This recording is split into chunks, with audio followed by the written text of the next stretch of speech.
होली वो त्योहार जिसे रंगों का त्योहार कहा जाता है।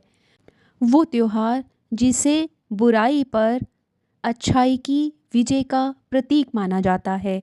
वो त्योहार जिसमें रंग खेलने से एक रात्रि पूर्व को होलिका दहन किया जाता है, जो इस बात का प्रतीक है कि यदि विश्वास सच्चा हो, यदि श्रद्धा सच्ची हो, यदि भक्ति सच्ची हो, तो भगवान अपने भक्त की सदैव रक्षा करते हैं। होली से 8 दिन पूर्व होलाष्टक शुरू होता है।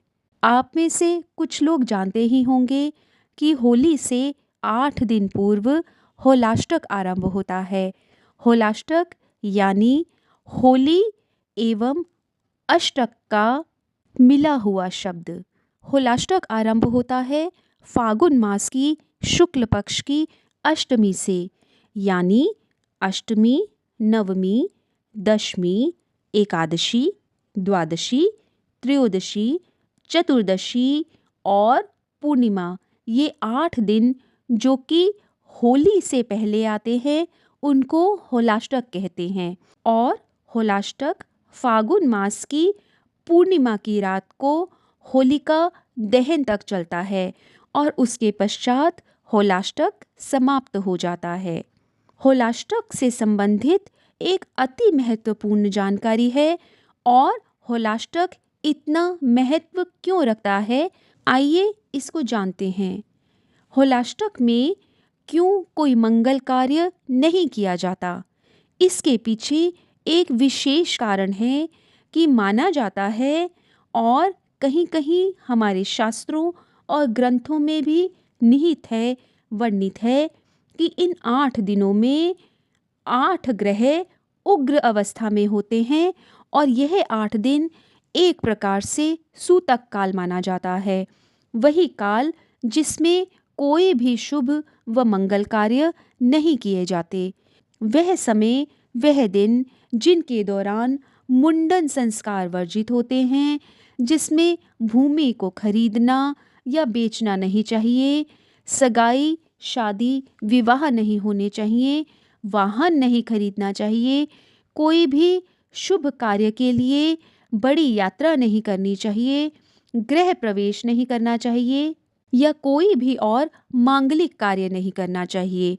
यहाँ तक कि बाज़ारों में नई वस्तुओं की खरीद फरोख्त यानी शॉपिंग भी नहीं करनी चाहिए, क्योंकि यह काल सूतक काल की तरह ही होता है।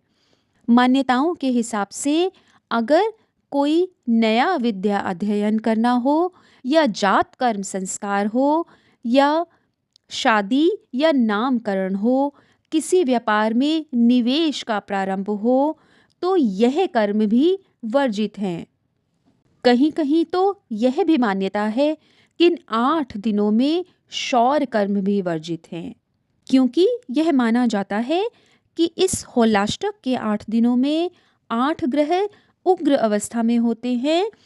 इसलिए अगर कोई शुभ कार्य किया जाए या आरंभ किया जाए तो ग्रह जनित कष्ट व पीड़ा की आशंका होती है।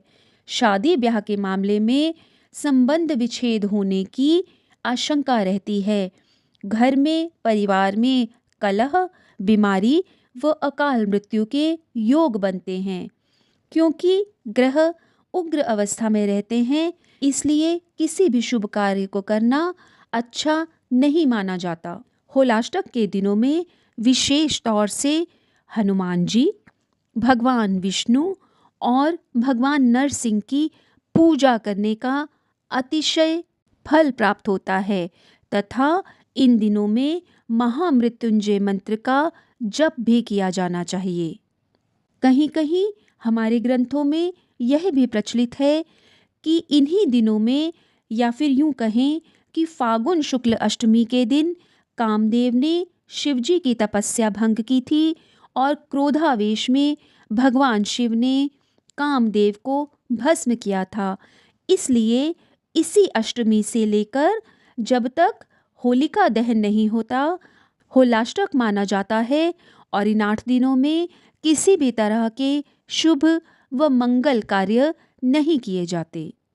पूर्णिमा की रात को होलिका दहन करने के बाद भगवान विष्णु, माँ लक्ष्मी और चंद्र देवता की पूजा अर्चना करनी चाहिए। अगले दिन रंगों का त्योहार होली तो होता ही है।